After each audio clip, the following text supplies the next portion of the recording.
LBC presenter Nick Ferrari and his caller, John, took a cruel swipe at comedian Sir Lenny Henry following his call to action for the government.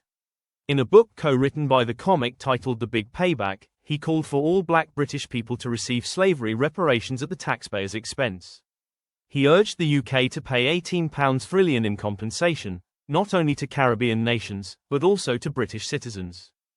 In an excerpt from the book, he wrote that all black British people need reparations for slavery, adding, "We personally deserve money for the effects of slavery." The book, co-authored by TV executive and diversity charity boss Marcus Ryder, explains the arguments and historical precedent for the handouts. It is argued that all black people suffer the effects of modern racism, which was brought about by the slave trade in the 15th century. As a result, the book determines that all black people deserve compensation.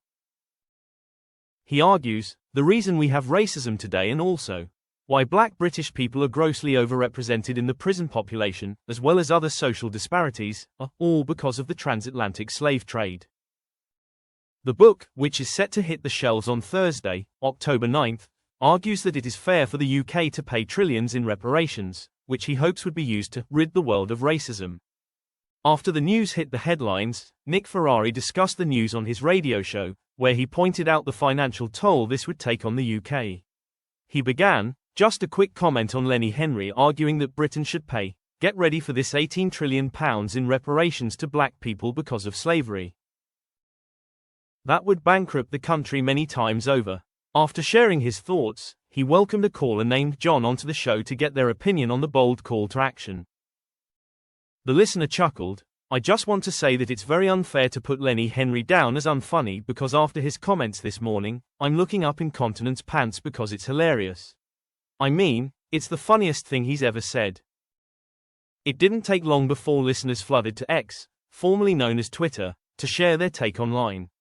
One user quipped, "It could be his funniest punchline ever," while another agreed, confirmed his status as a comedy act. A third chimed in with, "Knew Lenny had a zinger of a joke in him, only took 40 years, 3 cry laughing emojis." Meanwhile, others suggested the money should be given on a voluntary basis rather than through taxpayers' money. One suggested, if people like Lenny Henry want to pay reparations, then fine, but they should do it out of their own pockets and expenses.